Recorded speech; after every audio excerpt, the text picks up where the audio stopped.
Look at that guy explode his body through. Who's this guy? Yeah. Dropping the club shaft right on the yellow line. That's what we call the $1 million position right there. Very significant that you've got the club shaft dead parallel to your target line. Is that on any club or just? Any club. That's the look that any pro in the world is looking for.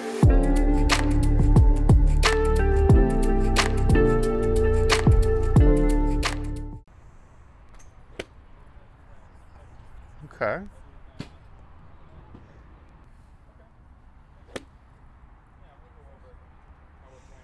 Yeah, pretty short and straight, huh? Yeah. So short and straight, generally a little bit of a tail to the right, and I'm guessing you catch the ball fat every now and then. A lot.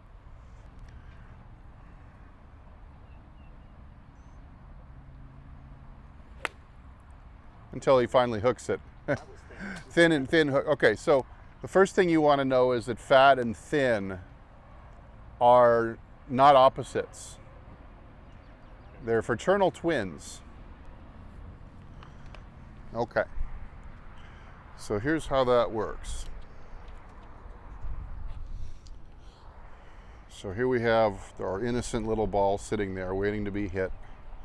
And your club is coming down. Of course, on the fat ones, and here, let me turn my hand this way. So on the fat ones, you're coming down and entering the grass here. And you know what that feels like, obviously, and then the ball doesn't go very far and it twists and all that stuff. Then you tell yourself, gosh, don't take so much grass behind the ball. Nothing changes about the location of the low, what we call the low point. The only thing that changes in that case, like that last one, is the depth of the low point.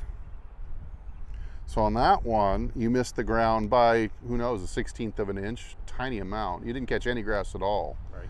And what happens is now you've reached your low. Now the club starts to ascend. And so you can easily catch it depending on how far back. Right. You know, you see this in beginners. I see this every day. Beginners, they bottom out back here a lot, and then they come and they just whiff. So you see, by the time you see anybody whiffing, So it's both usually of them because are of low that. points, too short. Right, so we're talking about something we would call low point control. Okay, Right. We're gonna get a number on here that'll actually tell you two things. How many inches ahead or behind your low point is averaging to the 1/10 of an inch. And it's also gonna tell you your angle of attack on average. So you figure you probably hit up on that ball 2-3 degrees probably, which is quite drastic. And of course, let's say I'm going to predict that your average low point is probably somewhere between 1 and 2 inches behind the ball. And we want it on a 7-iron to be 3 inches in front. So we want to leapfrog about, I'm going to guess, this will tell us for sure, but 5 inches is, and that's an enormous, enormous deal. So another thing you have here when you bottom out behind is you run out of forward shaft lean. And you end up, I think if we filmed one from that angle, I think we would see very consistently that at the moment of the strike, you actually have the club head overtaking the handle and the shaft looking like it's leaning backwards. Yes, I'm sure. And that adds more loft. And so once you're hitting down on the 3 inches in front, you're going to get about 3 inches or so of forward lean. And of course, look at the difference in loft. So we need something more like 230 good drive. That'd be nice. Okay, so, and what are you at now? 180, 190? On the fly, about 180.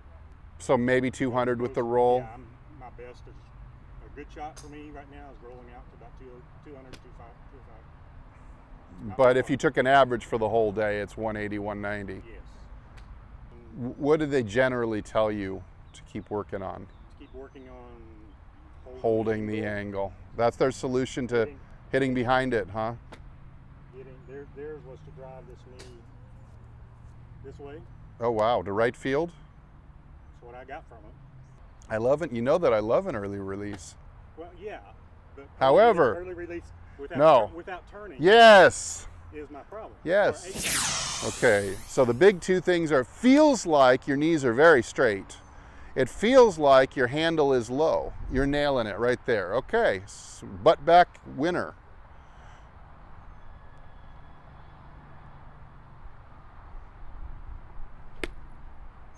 You know, as bad as you hit that, it still sounded clean.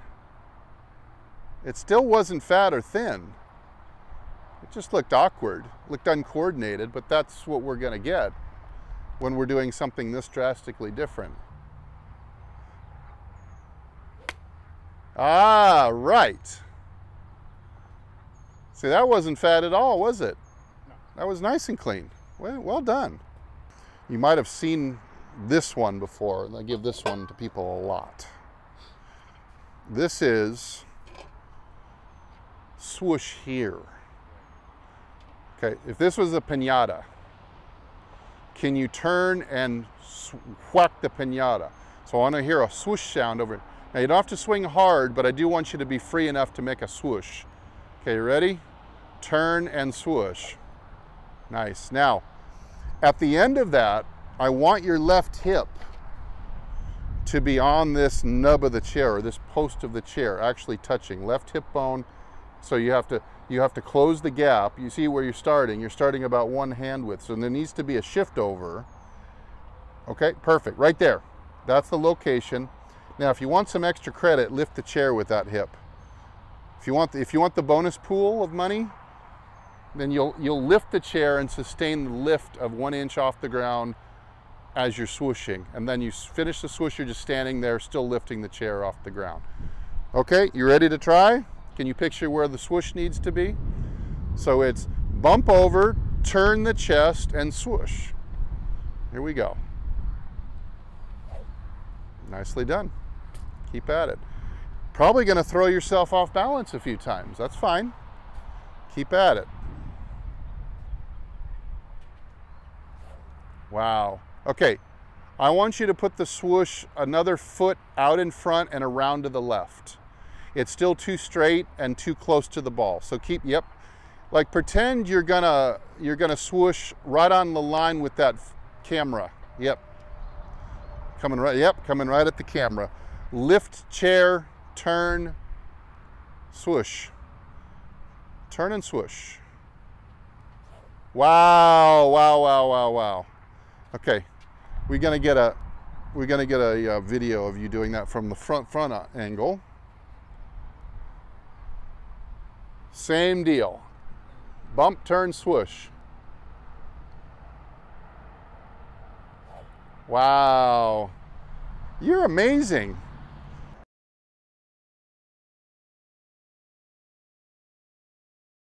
That's some serious lag, isn't it? It is.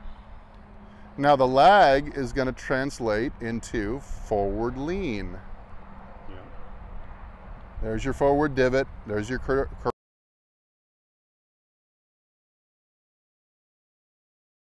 trajectory. Look where your head's looking. You're doing a David Duvall, aren't you? I am.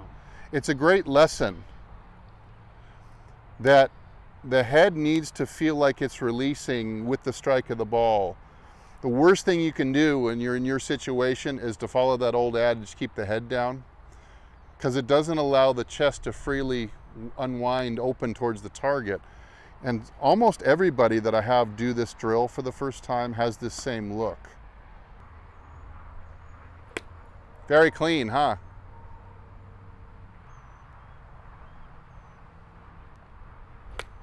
Oh, what a swing. Boy, look at your finish, just like we rehearsed. You finished exactly like we rehearsed.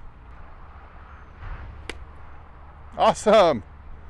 Awesome. You had a little draw from the inside there, it looked like. Looks like a swing of a very good golfer. One more for the camera and we'll look at it together. So a little extra bow. Turn right, straight knees. Turn and swoosh.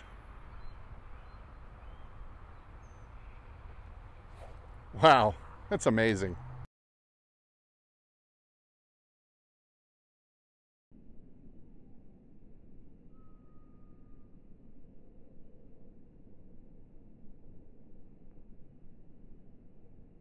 Okay. It doesn't have to be hard. It can be the same speed. It's just to get the gist, build the coordination, get the gist, get the gist. Again, so that the next time you go to the driving range, hit a bucket of balls, it becomes more familiar, just easier to transition. I'll tell you, you've got everything. You've got all the elements in this swing. It's amazing, absolutely amazing. Pretty good posture. We'd probably stand to use 1 more inch of bend, but that's okay. Whoops. Look at that guy explode his body through. Who's this guy? Yeah. Dropping the club shaft right on the yellow line. That's what we call the $1 million position right there. Very significant that you've got the club shaft dead parallel to your target line. Is that on any club or just? Any club. That's the look that any pro in the world is looking for.